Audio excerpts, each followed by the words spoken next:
strange mumbling wafted from the figure crouched by my feet. Suddenly completely alert and awake, I froze. The ice in my veins crept up my throat, stifling a scream. My eyes darted from the figure to where my husband should be.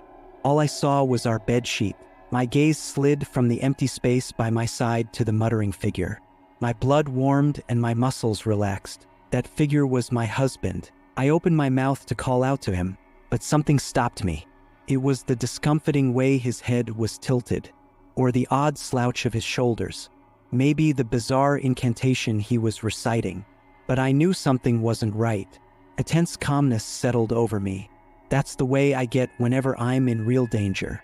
Like the time I was in a diving accident, or when I found myself on a highway with cars racing towards me. I stared at my husband as he chanted. He reached out a finger and wiped something on the bottom of my right foot.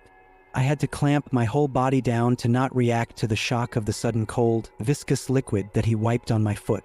He was drawing something with it. I must have twitched a tiny bit because he looked up.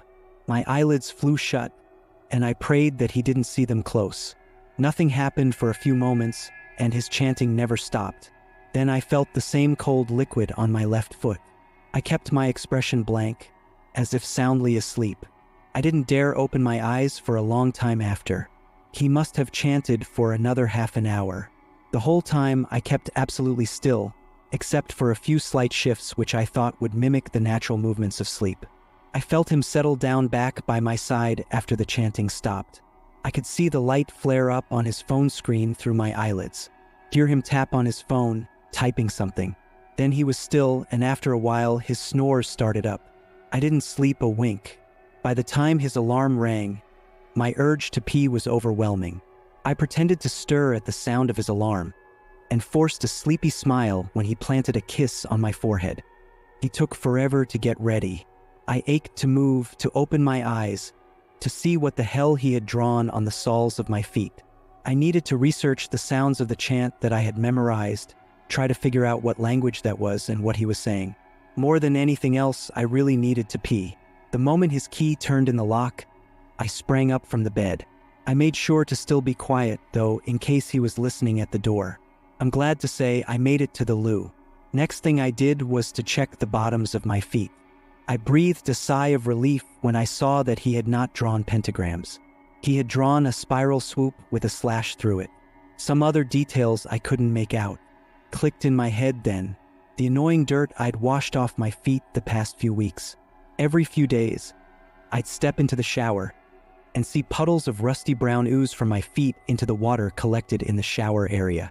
I'd rub my feet vigorously on the rough floor surface, but still have to scrub the remnant dirt away with my hands. I'd thought my shoes had stained my feet, but none of them bore the reddish-brown tint of the dirt on my feet. I thought I'd stepped on some nonsense while in the house, but wasn't able to locate it. Not that I tried that hard. Life is busy, and some dirt on my feet wasn't a priority. Now I knew what it was. It was the strange symbol drawn in that brick red liquid. Icy pinpricks enveloped my back and neck. My husband had been doing that to me for the past few weeks. Sitting up at night, chanting, painting this odd stuff on my feet. It could be that he read up on some odd protection spell, perhaps. Wanted to keep me safe, but didn't want me to judge him for believing in such stuff. I nodded to myself, trying to force that belief into my core. But I knew it wasn't true. There was nothing benevolent about what I had witnessed. My gut knew it. I researched that damn symbol for a long time, but the closest I came to finding was something about a purification symbol. Even then, I wasn't sure it was the same symbol. Those on my feet were messily drawn in the dark. Maybe it didn't even resemble what my husband intended it to be. I planted a camera in my bedroom after that. I went straight to the shops, got the smallest, most subtle model I could find, and slipped it into my skincare shelf that faced the bed. I figured he wouldn't look in that mess of creams, sprays, and knickknacks. I know I could have simply asked him what was up, but I couldn't. Something about bringing it up to him felt fundamentally wrong. Every instinct I had was to shove it under the carpet, hide my knowledge, pretend everything was fine. I think it's that he's been different lately, not in ways that anyone else might have noticed, but I know this man inside out. He's an amazing, kind, and funny man, warm, conscientious, and always willing to see the best in others. That type of man. I can't articulate just what it is that changed. He still treats me well, acts interested in our conversations, cuddles me to sleep, and kisses me goodbye every morning. But there's something within him that's changed. When he smiles, laughs, and shows interest, there's something behind his eyes, like he's watching me, observing my reactions, taking notes, making plans. I can almost see the wheels turning in his head in every action he does with me. I know this could all be paranoia, but he also said something really odd. We haven't been intimate in a few weeks, and when I asked if things were fine, he said, and I quote, "Just want to keep you pure." I remember the exact words and the tone he said it in, because all my flabbers were gasted. He had never in our years together said anything about purity. We both found it alarming and predatory whenever men comment on things like purity. So his words came completely out of left field.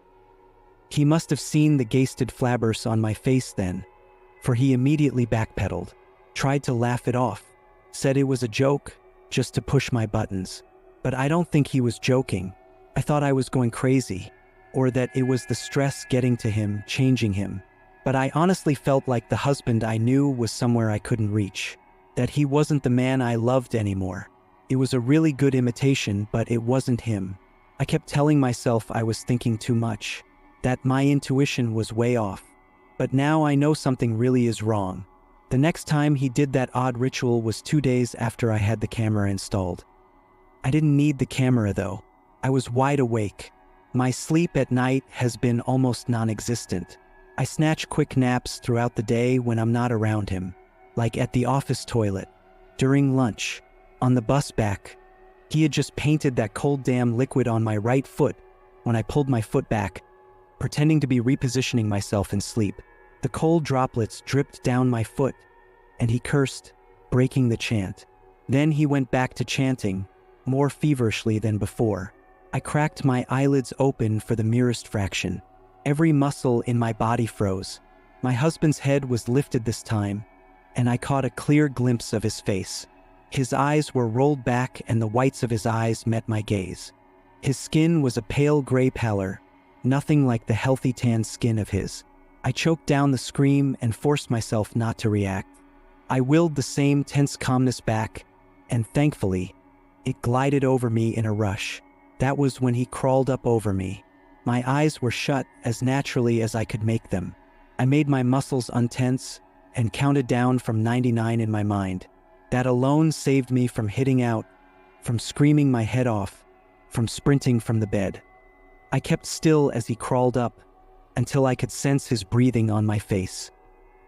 Then he peeled my right eyelid open. His fingers were cold and sticky with some liquid. I didn't know how to react. How do sleeping eyeballs behave? Do I roll my eyes back?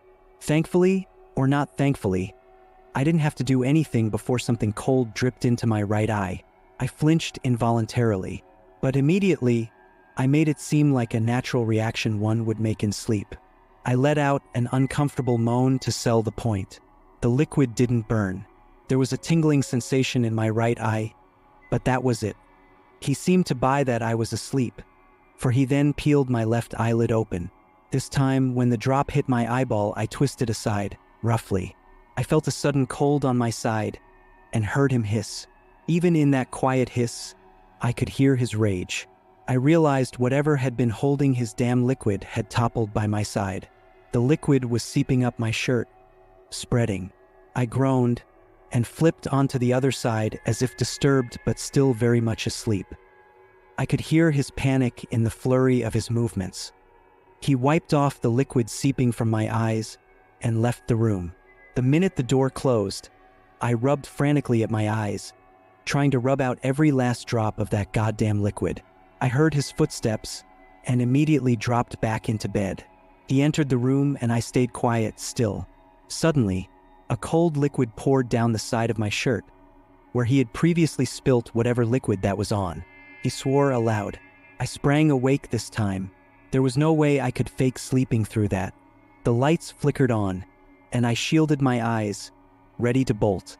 "I'm so sorry, love," he said, looking mortified. There was an empty wine glass in his hand. I couldn't sleep. I needed a drink, and I'm so sorry. I brought it to bed. That was dumb. So dumb.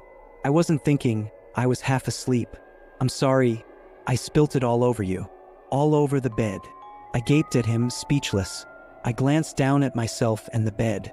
Red wine covered my shirt and the bed sheet. This was how he was going to cover it up. Hide traces of his crazy. Terror seized my every cell, but my survival instincts took over.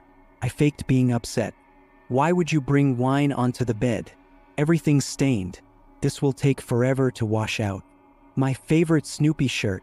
I glared at him. I saw that his cheeks were once again a healthy tanned color. They were even flushed with seeming embarrassment. He kept apologizing, and I reacted as I would usually, as much as I could.